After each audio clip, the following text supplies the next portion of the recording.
Thank you very much for the introduction and for the welcome. And before I begin, I'd like to express my deep admiration to William Lim. I know he's just temporarily stepped out, but I'm sure he can hear it some way. But I think it's very important to commemorate a figure like William, partly because of his fantastic capacity to generate ideas, partly because he's such a magnetic force amongst the people in his own city and country, and also because he's such an hospitable and welcoming cosmopolitan figure to people like myself and Leon, who makes us all very welcome in this environment. So he has a wonderful combination of qualities, skills, and knowledge. And in the course of this last day and a half, I've been reflecting on what is the Lim thing. And it comes to me that there is, if I could summarize it in a little two-word oxymoronic paradoxical phrase, you would say that Lim has this creative polemic. And by that I mean he has the quality of recognizing that imagination is important, but not at the expense of its engagement with the politics. Similarly, he insists that to be oppositional does not mean that you do not have a dream of an alternative. So it's that incredibly wonderful combination of qualities and elements that I think is worth celebrating. And we saw in his opening address how the idea of the mantra of growth as an index of progress is a false and hollow and perhaps misguided goal to pursue. And what one should pursue is a more complex ecology of how development, conviviality, support, creativity, engagement are always mixed together in more complex manners. And so growth alone is no index of progress. Progress perhaps requires much deeper, wider, more subtle and more nuanced values. It's towards that democratization of the idea of progress, towards that idea of the culturalization of the idea of development that I want to speak today.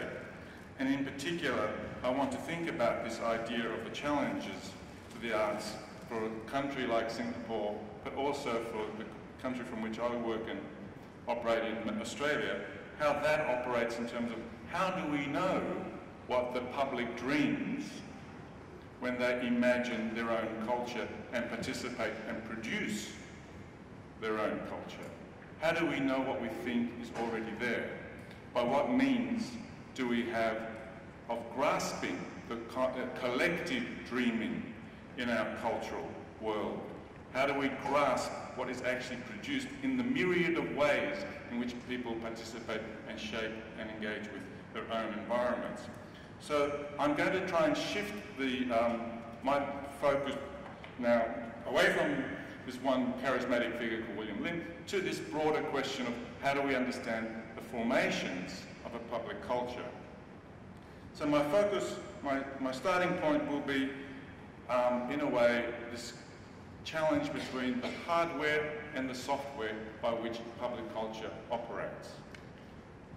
One of the ways in which we increasingly understand our contemporary public culture is the engagement with arts events that occur in open spaces. Now these events I will talk about in a little detail, so just bear this image in mind. We have a public square in Melbourne called Federation Square, which has a large screen, which has a number of arts institutions around it. In fact, it's part of an arts precinct. I'll talk a little bit more about this definition of precinct in a minute. But let's just focus on one part of this precinct. There's 12 institutions. There's theatres, there's opera houses, there's a range of galleries and media centres that all comprise this arts precinct. But in the midst of all this, there's one little open square, which last year had 10 million visitors. 10 million visitors who have had some kind of cultural experience. No, they didn't go inside and look at a particular object. They didn't sit before a particular screen. They didn't contemplate a sculpture or engage with a performance.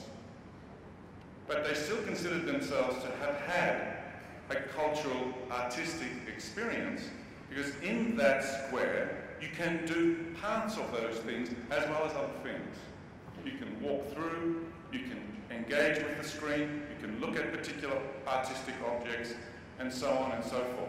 So you are in a porous environment, an open environment where there are multiple aesthetic and cultural, sometimes commercial, and mediated activities going on simultaneously. Now, in that space, people are also doing what many of us are doing right now, which is sending text messages, recording some part of it on their phone, taking selfies, engaging with the large screen, and so on and so forth. So in a sense, they're not just spectators, but they're also co-producers of their own narrative of that particular engagement in that public place.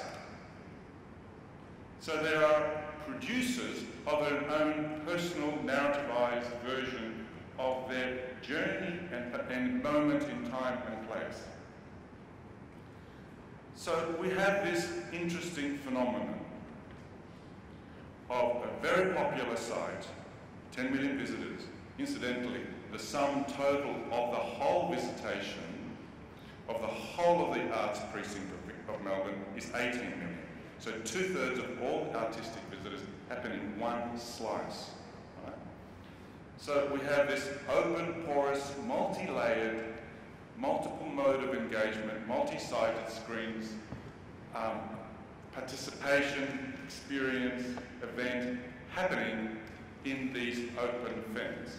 Similarly, at the same time, we have festivals, ethnic festivals, like the Greek festival, which will happen in a week's time, where over 100,000 people will come to a street festival, a street party in the traditional centre of the Greek community in the CBD.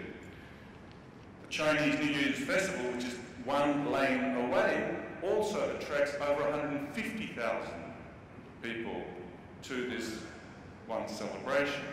Now, breaking news, not all of those 100,000 people at the Greek festival are Greek. Similarly, a very small fraction of the people who go to the Chinese New Year festival are Chinese. So the question is, what do all these other people get from a so-called authentic cultural experience? Are they just passing by? Are they just having a kind of touristic experience in their own city? Or are they getting some kind of rub and attraction and a sense of what is possible and acceptable in the new cosmopolitan context of their own city? Now, this is also a question that needs to be applied back to that original art centre, the Federation Square, because most of the arts institutions which are neighbours to that square say, sure, you have 10 million people visiting your place, I only get 400,000, or I only get 20,000, or I only get 5,000, but my visitors, they have a serious experience. They really reflect on that work, they contemplate it, they have reveries, they engage with it.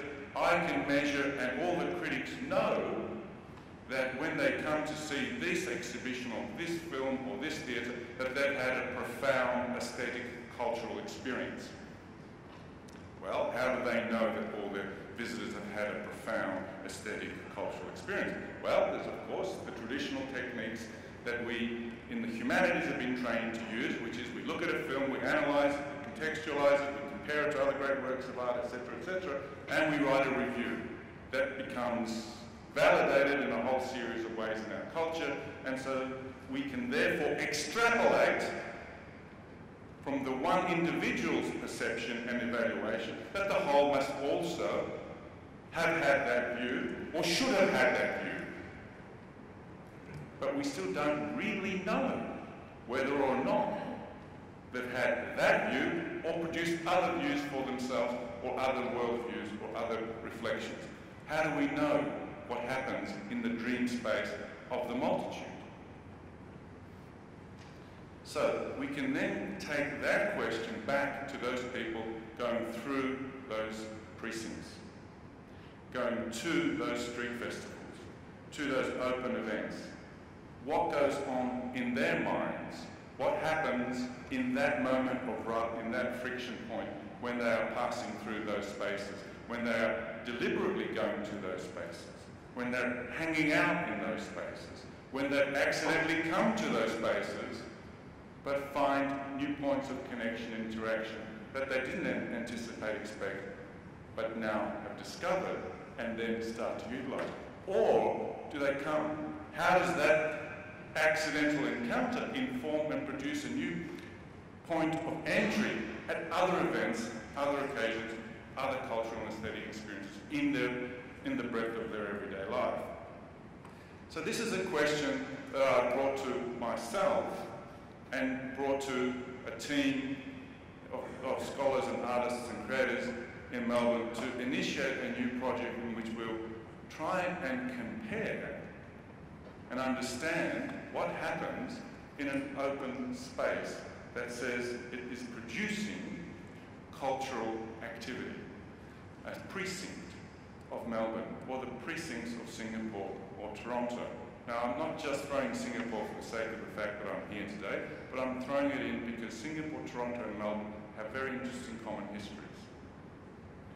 It's rare that you hear those three cities join together, but they are probably the three cities that are most similar to each other because of their colonial histories, their multicultural compositions, their size and demographies, etc., etc.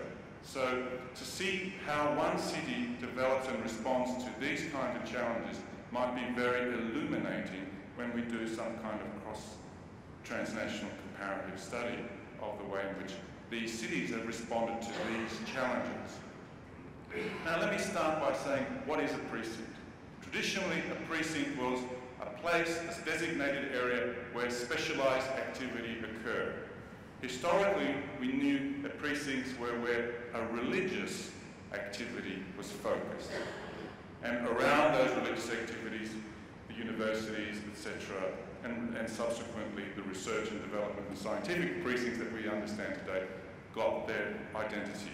So traditionally, precincts had a very high status. It was where you went for elevated spiritual, educational, scientific purposes. At the same time, a precinct has a very low status. It's where you confine the mad, the foreigners that you don't really want to integrate into your society, but you in some ways need. So you have the ghetto also as a kind of precinct. So both the sublime and the slimy are confined and contained in what we call the precinct.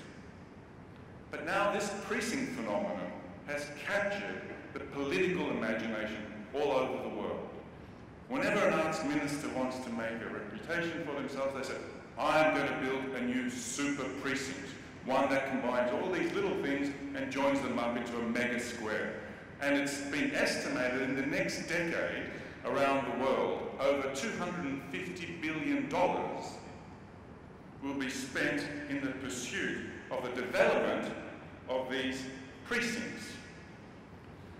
Precincts which fulfill this professionalised, aestheticised, cultural image of cities as globally competitive, iconic, culturally integrated, cosmopolitan beacons or artistic hubs. Singapore is in that competition, but of course it can't compete at the same level as, say, Beijing is now competing with the rest of the world in terms of concentrating and developing artistic production in various designated areas. However, what's interesting in Singapore is the idea that rather than just investing in hardware, right, this new mega structures, we might think about seeing how we might become cultural producers of knowledge, of capacity building. And I think that's a similar kind of reaction that places like Toronto and Melbourne are starting to learn. They're starting to learn that investment in the hardware alone will not provide the whole ecology of success that Willie talked about yesterday. Progress doesn't get measured by how big your edifice is, but rather by the extent to which you can combine different kinds of skills and coordinate across different institutions to develop a wider cultural format. Because after all, the relationship between imagination and institution building is one in which the space for creative thinking can enable new propositions to become not just the folly and fancy of one person, but the collective and social possibility for a group that is then internalized into their everyday practices and structured according to rules and codes that develop into institutions. So when Alvin was talking about the need for individuals to keep pursuing a dream, I heard from that that dream eventually becomes the institution that enables certain things but of course restricts others, and then others react against. So the institution is never made in concrete, is never complete, is always in a state of transformation. So, going back to my question, and I'm very conscious of our time frame, how do we know what people dream when they pass through these sites? How do we know what they imagine, what they experience when they engage with cultural activity, aesthetic images in an open environment? And I think this is a question that is relevant not just for artists, but also obviously for architects, planners, cultural programmers, curators in the world. And in the words of Rikrit Tiravanija, very prominent Thai artist, he says, our aim, he says, is to sculpt hospitality. Or if you compare that phrase with Bernard Tschumi's insistence that there is no spaces without events. In other words, there's no point thinking about the hardware until we understand its relationship to the software. So I want to now think about how we put these two halves of my early proposition together. How do we put the idea of studying this complex, fluid, mobile subjectivity that occurs in these open spaces with the design of an environment that's supposedly designated to develop and enhance our public culture, in other words, the precinct. How do we think about the role in which the media, the surfaces, the spaces, the relationship between buildings, the capacity to accommodate production, to enable cohabitation, to facilitate public engagement, to participate in this environment? How do we reconsider all those elements in a common ecology that is vital for the production of a public culture? One of the opportunities we have is to trace how different public squares in Melbourne and in other parts of the world, like Singapore and Toronto, have actually changed over the last decade. And we have an interesting team that we've put together who has an archive of that activity. And we will propose now to do something that has otherwise only been done in the crudest ways. Because when an institution wants to demonstrate its success, it says, I've had 10 million visitors, right? But we can't measure the impact of those visitations purely by numbers. How do we get into the qualitative impact of that experience? How do we go beyond saying this is the sum total of people who have passed through to start talking about the kinds of experiences and qualities that were enabled and developed in that environment? To that purpose, we've given ourselves the challenge of thinking about the how we start to measure these experiences, how we start to measure the impact of art in the public space. And for that, I've suggested that we start using maps in a radically different way. Maps that can they can demonstrate the path lines of people, the desire lines, the duration points, the connections, that through GPS and sensors we can see how and where people go when they enter these spaces, how long they hang around at one place, what is the connections and path lines that they develop when they go through those. And with these maps we might be able to then say, okay, if I want to go into that site to investigate the rhythms of the use of that space, and I use the word rhythms in the Lefebvrean sense of the rhythm analysis, how people move and create connections, but also create atmospheres around that possibility of those connecting of the dots. Then we might start to see that what the role of the so-called ethnographer, the anthropologist who goes to sort of reconstruct that life world, is not to simply stand there detached like a fly on the wall and look at what's happening and try and discern or extract the information that's out there, but rather to start, as George Marcus suggests, to follow. The anthropologist these days has to follow the mobile subject and then go one step further to create an environment in which there is a mini public, so that we go from observing to following to initiating events in which there is a co-production of knowledge, or as George calls it, the probing and amplification of collaborative experiences. And from there, we start to use what Audrey Yu, a Singaporean colleague of mine, calls the development of a cultural indicators framework, which I won't go into the details of that at all. But the sum effect of this is that we can then start to get a new kind of data in the broadest possible sense, because it's both empirical and qualitative, a new kind of data of the mass of public experience. But this is a kind of data that isn't static. It's highly relational and it's full of feedback.